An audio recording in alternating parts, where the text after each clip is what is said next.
ស្វែងយ៉ាងអស់នេះខ្ញុំណែនាំពីម៉ាស៊ីនសុខា set 210K ហើយ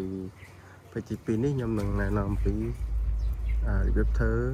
backside azimuth មានថាយើងធ្វើការងារថ្មីសម្រាប់ទិសខាងជើងទី1យើងចូលមកឥឡូវហ្នឹងយើងចុចលើ function ដើម្បីយើង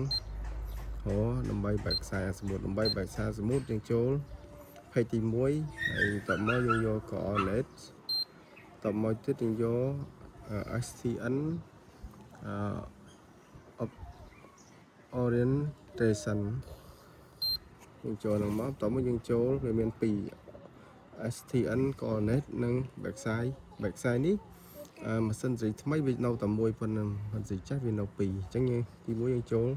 កំណត់ coordination មានន័យយើងកំណត់ N0 O0 និង set អញ្ចឹងអានេះយើងដាក់មក10000មក0.00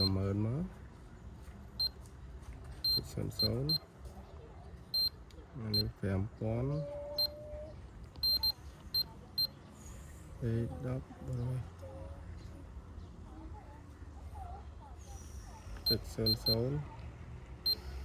10 សិតយើងយក10មក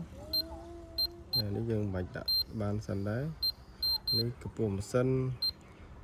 បើយើងយកជាមេត្រីយើងដាក់ទៅកម្ពស់ម៉ាស៊ីនកម្ពស់ព្រិចអញ្ចឹងណាតោះមកយើង record វាទុកតោះមកយើងអូខេមកវាបាន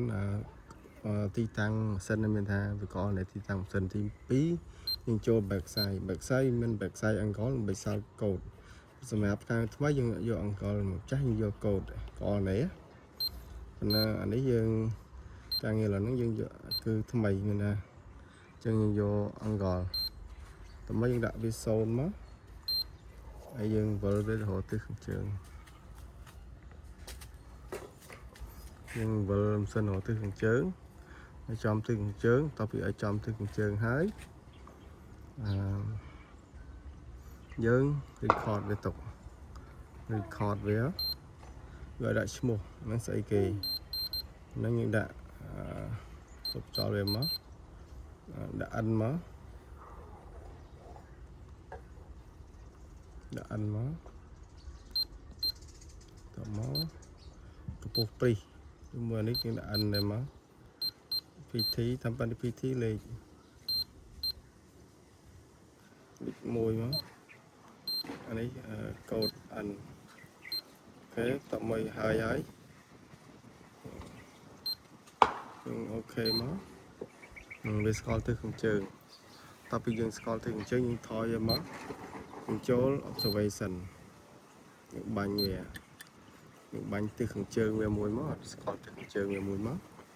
តទៅពីវាស្គាល់ទិសខាងជើងហើយយើងអាចបាញ់ BM បាញ់ឲ្យបានហើយនេះចំណុច backside azimuth មិនតែប៉ុណ្ណឹង